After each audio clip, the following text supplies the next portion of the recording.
Okay, here's question 25. Linda is going on holiday to the Czech Republic. She needs to change some money into krona.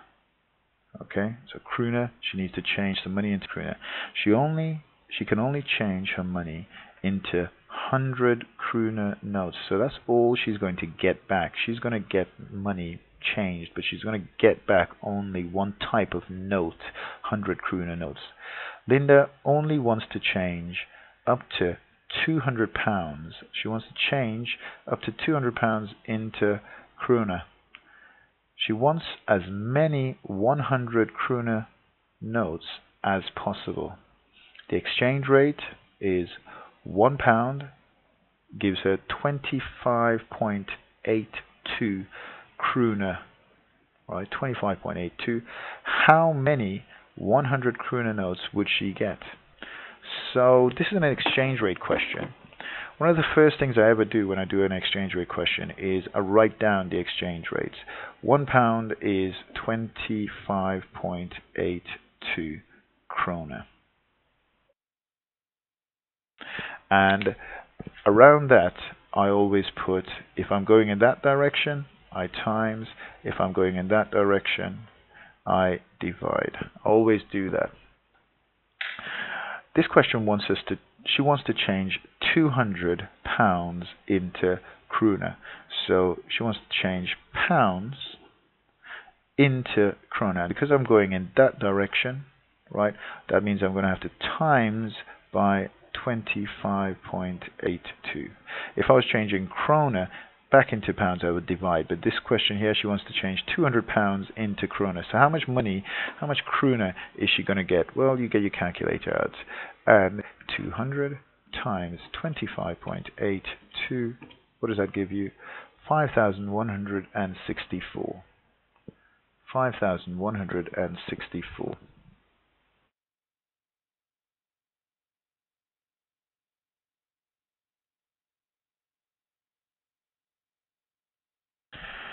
Okay, now, if I go back to the question, it says she can only change her money into 100 krona notes. And the question says, how many 100 krona notes does she get? So, 5,164 krona, right? If she only gets £100 notes, if I divide that by 100,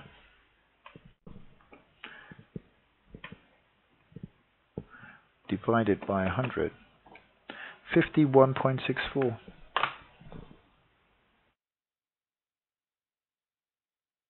That means that she's only going to get 5,100 krona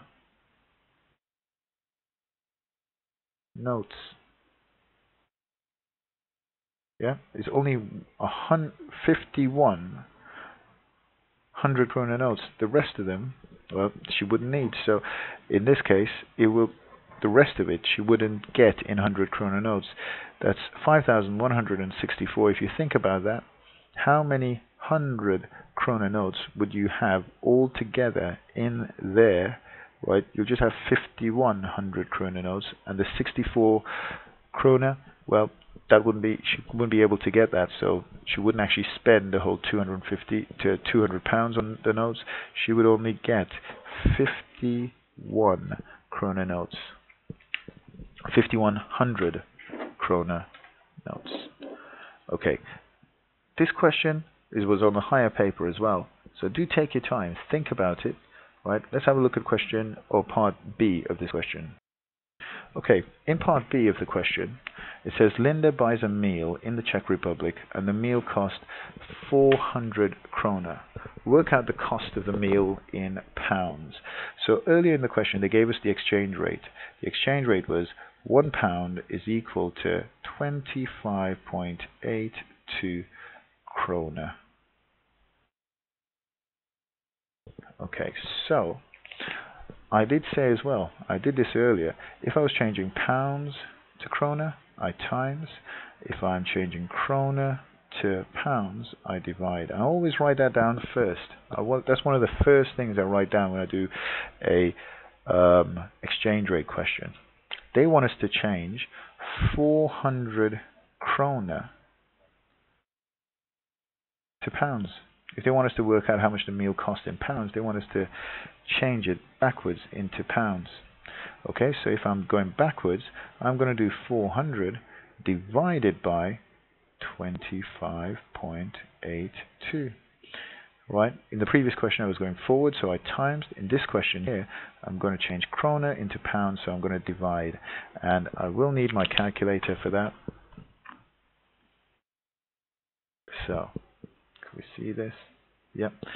400 divided by 25.82 equals, okay, a whole screen full of numbers. But you need to remember, we're working in money. That's 15.49186 and so on.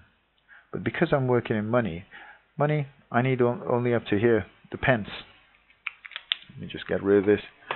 Right, I only need 2 decimal places because that's how we work with money in pence.